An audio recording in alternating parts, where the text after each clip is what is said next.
Snap out of it. Stop thinking your vote doesn't matter and doesn't affect our community. This November, truth is, we need everyone to vote. Fill out your ballot early and return it before November 7th. Then text your family and friends that their vote matters and remind them to get up, get out, and be a voter. A message from the League of Women Voters of Snohomish County.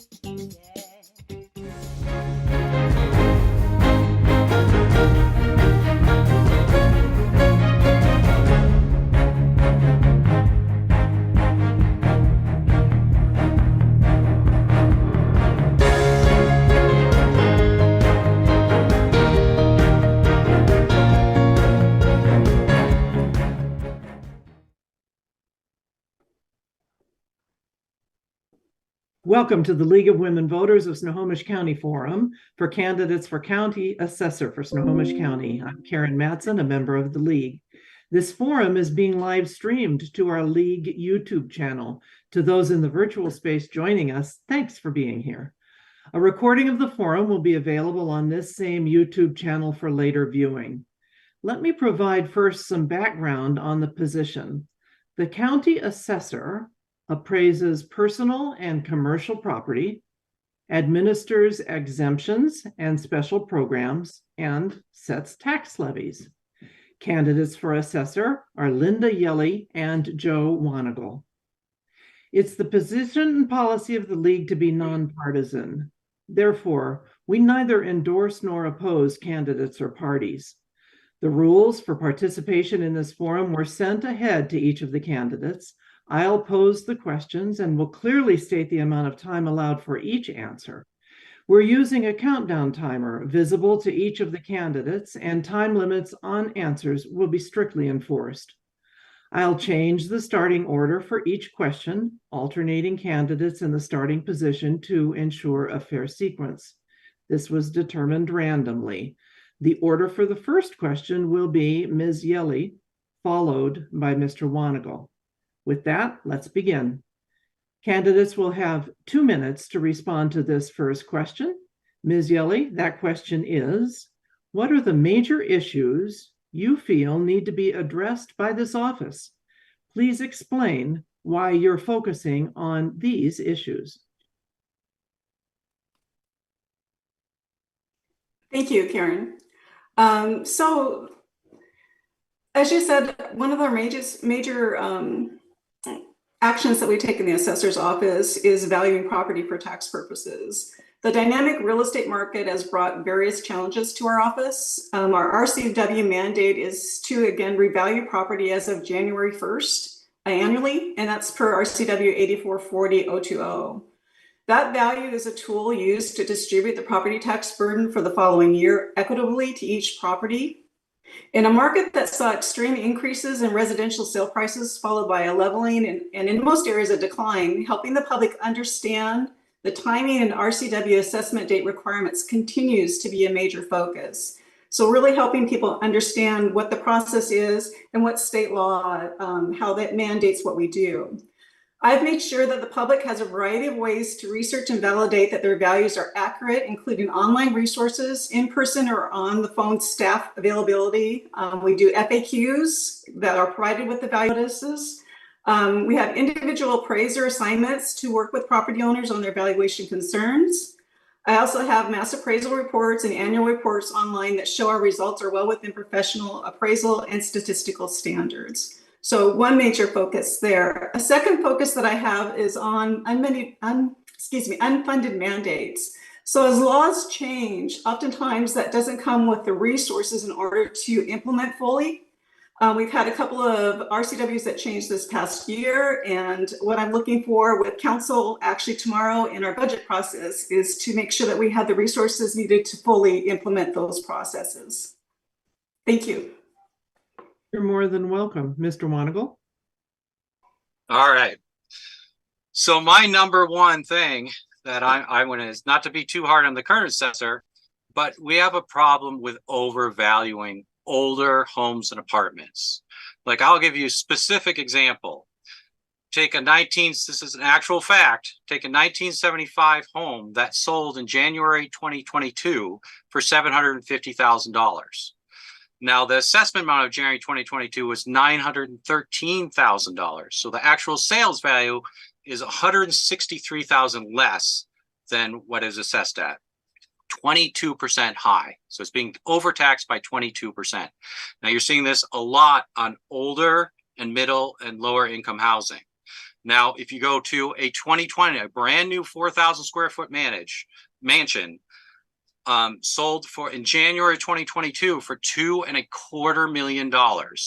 It was assessed in January 22 for 1.8. So it's underassessed by $430,000. That's a 20% undertaxation of it.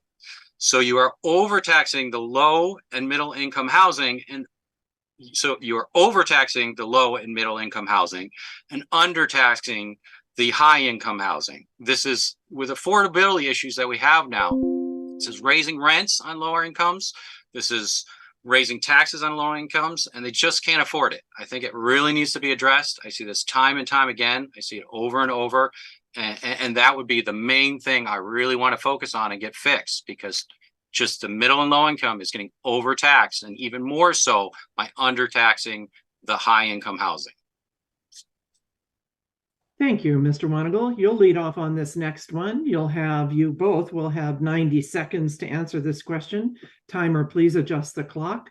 And the next question is, what qualifications and experience make you a good choice to address the issues you responded about in the first question? Well, I'm a property owner. I provide housing. I've been doing this for more than 20 years. My entire career and livelihood depends on valuing property correctly. It's 100% what I do. I also see firsthand again and again what raising property taxes does to renters and, well, myself as a homeowner. But primarily I see renters. If you raise on a lower income, middle income home property taxes, then that's going to then get turned to the renter, and they have to then pay that. So it's a lot of money. I mean, you raise property taxes and then the rents get raised by $200-300 a month. They maybe can't afford it. It's kind of a big deal. And so time and time again, once again, in my lower and middle income housing, I'm seeing property taxes being overvalued, and it's really having effect on people. It's a big deal, and I want people to really understand that. It's very important. Ms. Hjelle, qualifications and experience? Thank you. So property tax law processes are complex. Understanding and effectively administering this program takes unique and specialized experience and knowledge. I offer the public both from serving over 30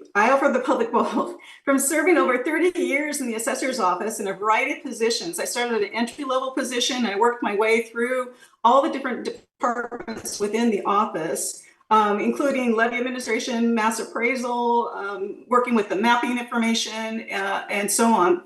And so I have knowledge and experience with property tax law. I have the education with IAAO, which is the International Association of Assessing Officers classes, the Department of Revenue classes. I also have served Snohomish County in the past 7 years as assessor and 12 years as chief deputy. So very knowledgeable in the mass appraisal process and all the different functions within the assessor's office. I also provide leadership statewide. I currently serve as vice president for the Washington Association of County Officials. I'm the Puget Sound Region Committee Chair, the Appraisal Standards Chair for the Washington Association of County Assessors, as well as serving as their legislative committee. So again, if in this particular position, it's important that you know property tax law. It's important that you know mass appraisal, and it's important that you have the experience in both areas, which I do. Thank you. Ms. Hjelle, next question, 90 seconds on this one. Please tell us about your leadership style. What values are of greatest importance to you? Please give a brief example to illustrate. So my leadership style, when you look online and you look at the different terms for the different styles that are available nowadays, or what they call them, it's more democratic. So I work with my team. Even though we have basic laws that we comply with, and and I'm the one that has to make the final decision. It's how we get there is indicative of my style. We work as a team. Everybody has a voice. Everybody has an opinion to share, and we work together to solve issues and to provide information timely and to the public. An example of that is with our performance reviews. We, instead of having that standard review where you're checking boxes, we got a team together from employees from all different levels and talked about what would be the most or the best tool to use in order to make it a very effective tool in evaluating performance. And so together we designed a tool that's very interactive and it's utilized throughout our whole process. So again, it's a team environment within my office and I have a very effective team. Mr. Wanagel, leadership style? So I found the best way to be a leader is that you're not the boss, you're the manager. You're supposed to be there to support your team and support your people to get the best and the most out of them.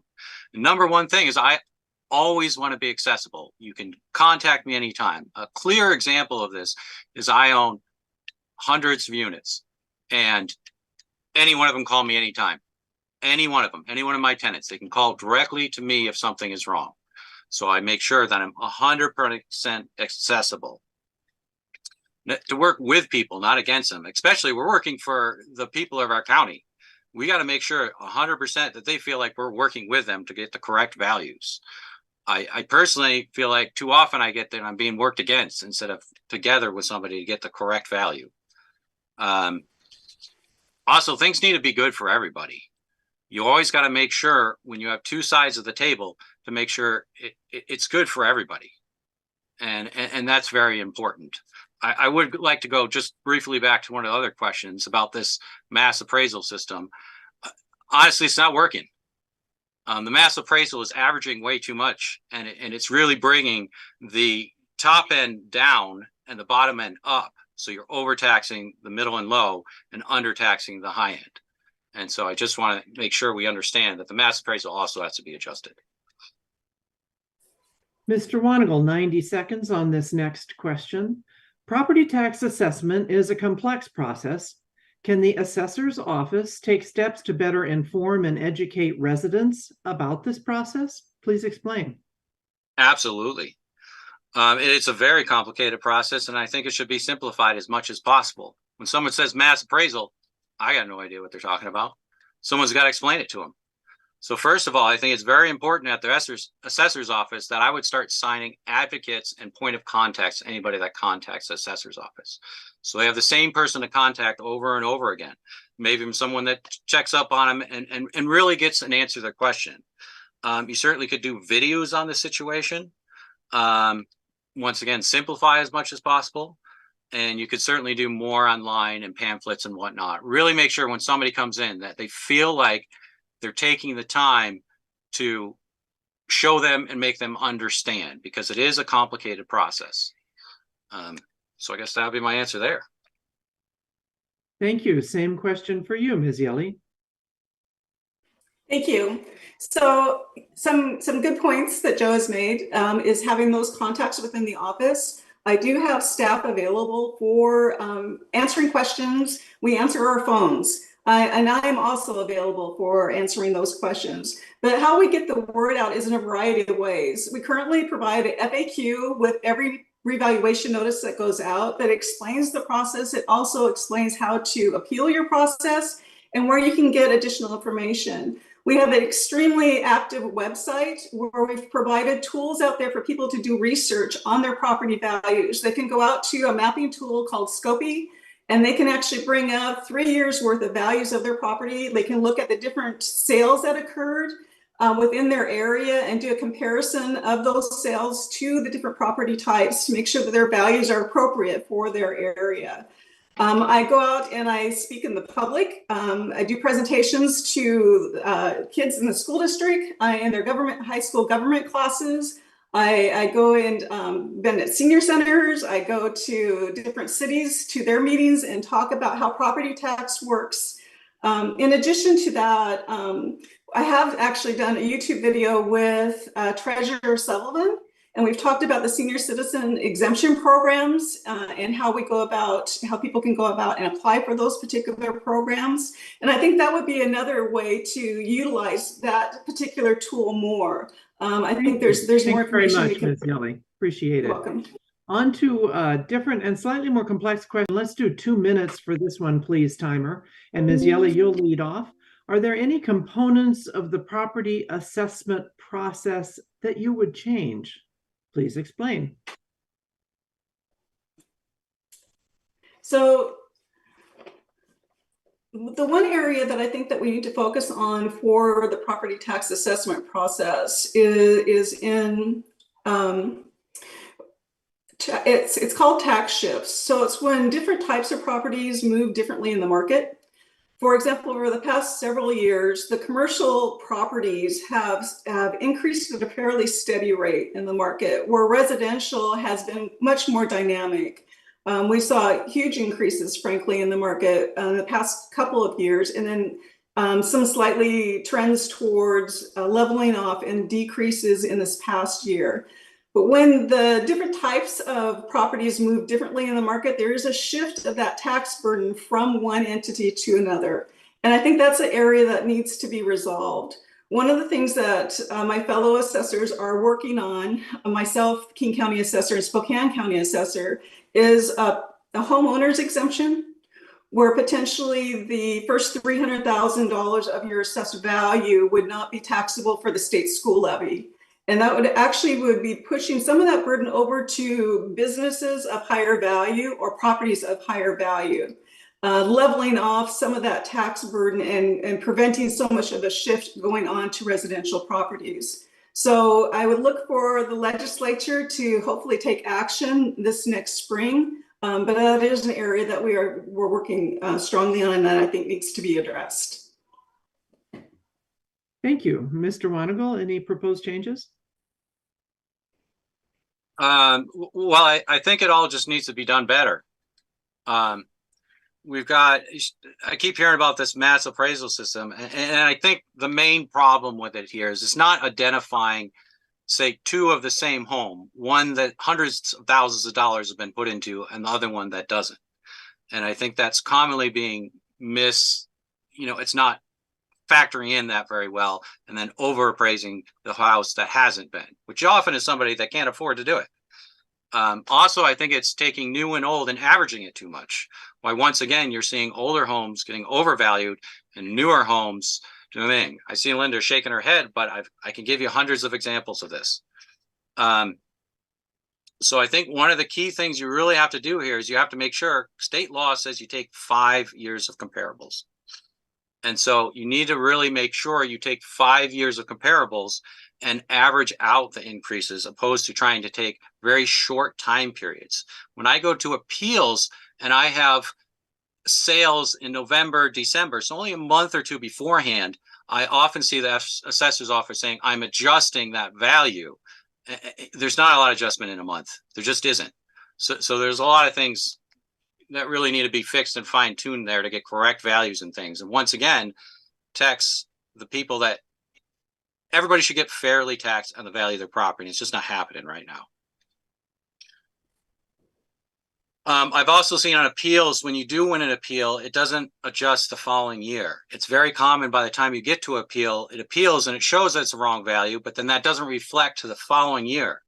So then you're getting overtaxed the next year and you have to reappeal, and it's just a whole process again. Also, the appeal process has to be easier and simpler for people. It really shouldn't be a burden to get your fair portion. Thank you, Mr. Wanagel. Next question's about changes as well. We'll go back to 90 seconds, please, timer. And this time changes having to do with the several property relief programs available for senior citizens in Washington State, people with disabilities and others. Are there any changes you would recommend to these programs? Please explain. Mr. Wanagel, you'll lead off. All right, so this is a big one. These are important. They're very important. You don't want people losing their homes because they can't afford them for tax purposes. But we also have to remember we are talking about elderly, disabled folks. There has to be a lot of outreach, a lot of outreach. I really don't think we're doing enough there. I think we have to focus more on it. Really find these people. I think we absolutely have to have advocates at their assessor's office when they are contacted to not only answer their phone calls, be available, be assigned a person, but also follow up and check with them to make sure they're getting things. I know these programs are important. Linda's actually using one on her property. She's got 20 acres. She's doing the timber exemption on, but I also want to make sure they're going to the right people. A lot of times we have these programs, it goes to people that know how to fill out the paperwork instead of the people that really need it. So I really want to make sure that it really goes to the people that need it instead of just the people that know how to fill out the paperwork. I think that's super important. I think we should always expand these things, because the worst thing to see is, grandma and grandpa losing their home because they can't afford it. Thank you, sir. Ms. Hjelle, your thoughts? Yeah, I do definitely agree that this exemption program is extremely important, and we've put a lot of effort into it over the past several years.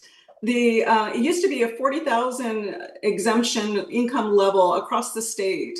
Assessors got together with the legislature a couple of years ago, and we were able to make that percentage of the income within each individual county, so that those counties where it costs more to live, you can actually make more and qualify for the program.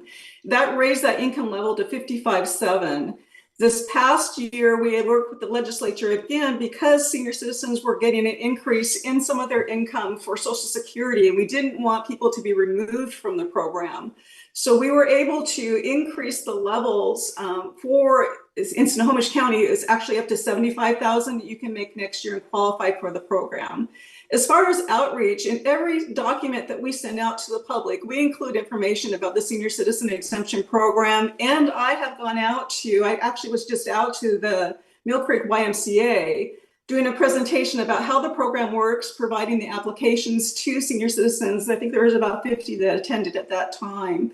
I continue to do that. I have actually several more scheduled for this next year, especially because there are changes to the program. And we do have advocates in our office that will sit down side by side with people to come in and fill out their applications. So those services are available currently.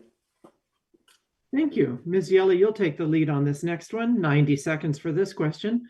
Please comment on current staffing levels within the assessor's office. What changes would you recommend, or would you work to implement?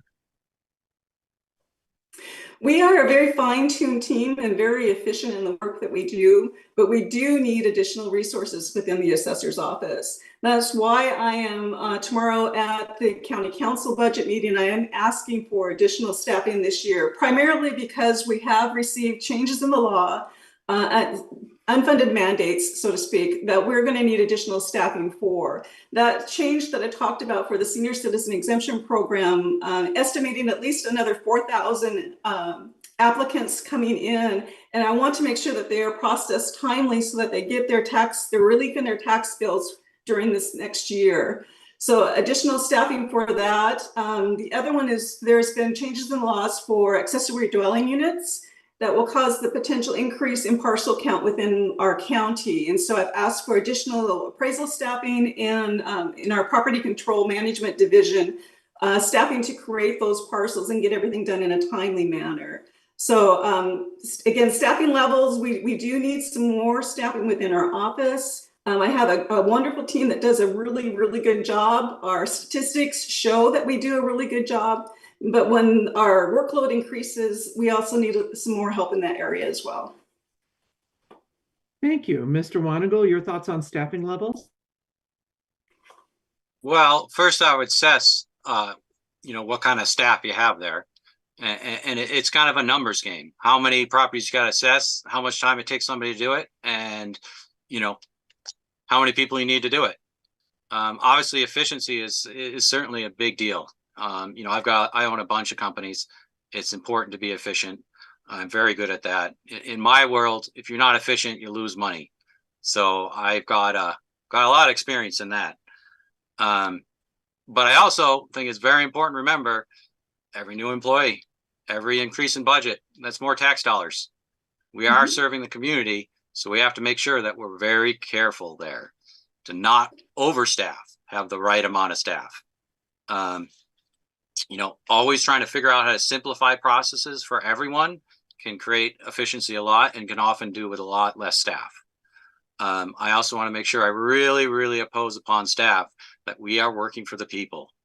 Always make sure you're working for the people. That's the most important thing. It's about working with them to get things right. Another thing I want to talk about, go back to previous question, is that as far as helping people with tax cuts on their properties, I would even go as far as going to people's homes if need be, finding places we can meet them, because especially disabled can't always get there. Thanks so much. Mr. Wanagel will take the lead on the last scripted question that we sent you. Tell us something about your life experience that might surprise or intrigue voters, please. Well, I have 5 sisters and I have 5 brothers. I grew up in a rural county and I was homeschooled. So my mom and dad homeschooled all of us. So it's a key thing that I've learned in my life, that it's more about doing the right thing instead of just what everybody else is doing. So I think it's very, very important to do that. I mean, we also have some oddities going on right now. Like we have 50% more taxes, but our schools are being defunded because we have 4% less students. So there's a lot of issues that I certainly advocate to try and fix that problem, because I have a neighbor that's his school's getting defunded and he's paying twice as much property taxes. So these are real issues, and I would certainly, anytime I could, make sure I yell about that. Thank you, Ms. Hjelle. So something unique, I guess, for me, I've always worked. I started working when I was 8 years old. I worked out in the fields and made money for school clothes and so on. So I've always either been in school or I've worked. And it's established a very good work ethic and a lot of integrity, I think, in the work that I do. I also volunteer in the community. I always have. When I was in my early 20s, I was a coach for Special Olympics. I've been a coach for Relay for Life. I volunteer for the past 34 years with the Fire District Christmas House. I've been involved in a variety of community activities. I belong to the Grange. So I am out with the public. I am a working person. I've started at ground level when I went into the assessor's office, again, worked my way up through that division. So I think I have good connection with people. I care about people. Thank you very much. Appreciate that. You guys have been very conservative with your time. We appreciate that. I think we have time for one more question. Ms. Hjelle, you can lead off on this. Timer, we'll take 90 seconds for this, please, for each candidate. Tell us, if you will, we put these questions together with the best knowledge we have, but what did we miss? What should we have asked about this job that we didn't ask tonight?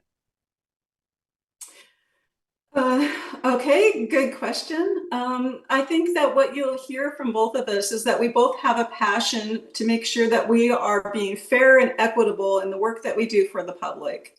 That our intentions are to make sure that the information is correct and accurate. What I would ask the public to do is to do your research. Look out on the websites, both for the Department of Revenue and for the Assessor's Office. There's statistical information that shows what the work is and the quality of the work that we do. And that not every process is perfect. It's always open for improvement. But when you look at the statistics and the data have good information for the public to make good choices in this decision for the Assessor's Office.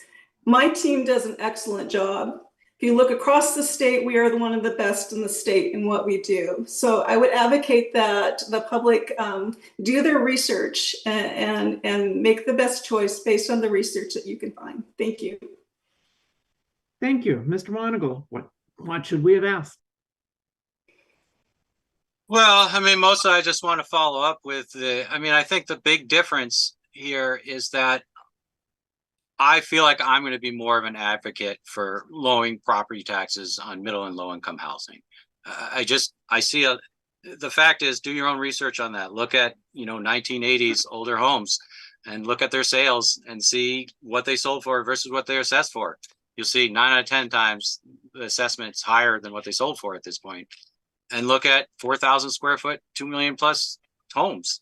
9 out of 10 times their assessed value is just lower than what they're actually selling for.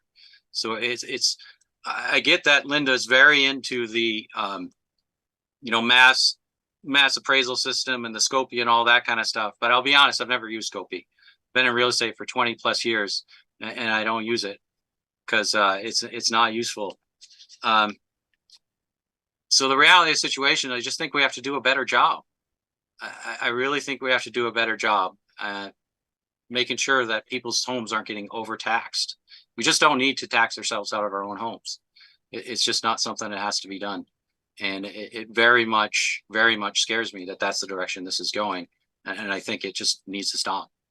And I think that's a big difference. I'm just going to be a better advocate for that. Thank you. The League thanks each of these candidates for joining us and for running for office. It's not always easy. A recording of this forum and others will be available on the League of Women Voters of Snohomish County website and YouTube channel. You can find links at lwvsnoho.org. We encourage you to explore additional information about these and all the candidates. Vote411.org, sponsored by the League, is a great source of information. And the Snohomish County voter pamphlets will be mailed starting October 18th. Ballots will be mailed starting October 19th, and Election Day is November 7th. Please be a voter. Thank you to our League Candidate Forum team. Special thanks to Dave Moon and the Sultan School students at turkpride.tv who make this live stream possible. And of course, thank you to all of you for joining us. This concludes our Candidate Forum.